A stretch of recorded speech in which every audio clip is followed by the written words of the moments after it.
राधे राधे। नारद भक्ति सूत्र में पंचम सूत्र नारद जी दे रहे हैं। यत् प्राप्त न किंचति वांछति न सोचति न दृष्टति न रमते न उत्साही भवति। नारद जी इस सूत्र में कुछ लक्षण बता रहे हैं जो भक्त के जीवन में भक्ति के आते ही घटित होने लगते हैं। भक्ति मार्ग में अगर हमसे हमारे जीवन में ये लक्षण अगर दिखाई नहीं दे रहे हैं, इसका मतलब है कि हमसे भक्ति मार्ग में कुछ त्रुटि हो रही है। नारद जी कहते हैं यत् प्राप्त न किंचति वांछति। भक्ति के आते ही भक्त को कुछ पाने की चाह नहीं रहती, ना ही कोई शोक रहता है। शोक वो शोक जो हमने सोचा, हमने चाहा और हमें नहीं प्राप्त हुआ तो हमें शोक हो गया। शोक नहीं रहता। कुछ जीवन में भक्ति के आते ही जब भगवान पर हम पूर्ण रूपेण विश्वास करते हैं, सोचते हैं कि भगवान मेरे प्रभु मेरे ठाकुर जो कुछ भी कर रहे हैं वो मेरे भले के लिए मेरे हित में है, तो फिर शोक किस बात का। शोक नहीं रहता, कोई इच्छा नहीं रहती, और जब कोई इच्छा नहीं रहती तो किसी प्रकार का द्वेष नहीं रहता। द्वेष नहीं रहता जिस प्रकार से जैसे कोई भक्त है जिसने भक्त अपने इष्ट की सत्ता का सर्वत्र दर्शन कर लिया हो। मीराबाई जी जैसे कहती हैं मेरे तो गिरधर गोपाल दूसरा ना कोई, दूसरा कोई है ही नहीं है। कबीरदास जी कहते हैं अब मैं कासों बैर करूं, अब मैं कासों बैर करूं। कबीर जी कहते हैं हमारा कोई शत्रु है ही नहीं, हमें किसी से बैर है ही नहीं, हमें किसी से द्वेष है ही नहीं, प्रभु के अलावा कोई है ही नहीं जो मेरा हित कर सके। मीरा जी को विष का प्याला लाने वाली उदा से मीराबाई जी कहती हैं कि चलो मैंने मान भी लिया कि इसमें विष है, तब भी मेरे गिरधर गोपाल के होते हुए मेरा कोई अहित नहीं कर सकता। जब मेरा कोई अहित नहीं कर सकता तो फिर मुझे द्वेष किसी से किस बात का। इस प्रकार की स्वस्थ जीवन शैली केवल भक्ति के आने से ही संभव है जीवन में।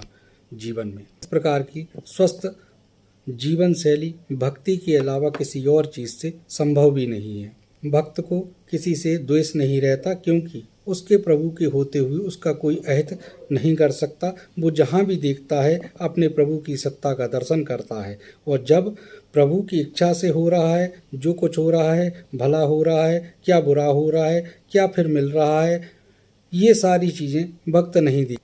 फिर जीवन में क्या मिल रहा है, फिर ये ना देखिए कि क्या मिल रहा है, देखिए कि कौन देने वाला कौन है। देने वाला अगर वो ईश्वर है, अगर वो कांटा भी दे रहा है तो आपके पैर में गड़े हुए दूसरे कांटे को निकालने के लिए वो कांटा दिया है।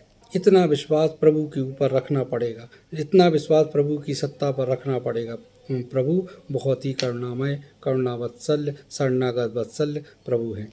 और जब भक्त को किसी से द्वेष नहीं रहता, भगवान के होते हुए जब कोई दूसरा है ही नहीं तो द्वेष किससे करेगा। जब द्वेष नहीं है तो राग भी नहीं रहेगा। राग और द्वेष एक सिक्के के दो पहलू हैं। अगर द्वेष है तो निश्चित तौर पर राग भी रहेगा। अगर आपको किसी चीज़ में राग है तो द्वेष भी रहेगा। अगर आपको आपकी प्रशंसा अच्छी लगती है, सुख देती है, तो निश्चित तौर पर आपको किसी से द्वेष भी होगा। जब आपकी कोई प्रशंसा नहीं करेगा, आपकी कोई निंदा करेगा, तो आपको उससे द्वेष भी होने लगेगा।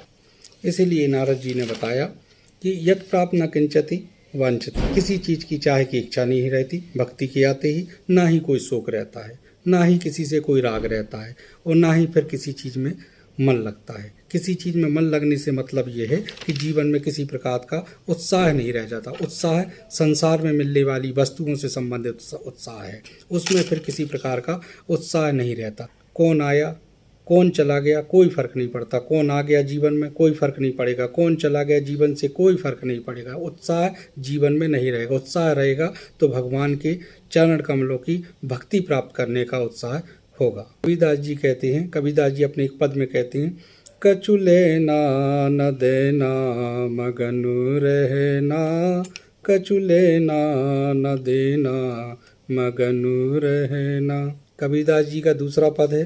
दूसरे पद में कबीरदास जी कहते हैं, हमारा यार है हम में, हमन को बेकरारी क्या, हमारा यार है हम में, हमन को बेकरारी क्या, हमन है इश्क मस्ताना, हमन को होशियारी क्या, हमारा यार है हम में, मन को बेकरारी क्या। मतलब नारद जी अपने सूत्र में उन्होंने बताया, यत प्राप्त किंचित वांछति, किसी प्रकार की भक्त को चाह नहीं रहती, कोई प्रकार का शोक नहीं रहता, किसी से द्वेष नहीं रहता, किसी में रमता नहीं है, किसी में राग नहीं होता, और जीवन में किसी भी प्रकार का संसार को पाकर जीवन में उत्साह नहीं होता। ये लक्षण नारद जी ने अपने भक्ति सूत्र में बताए।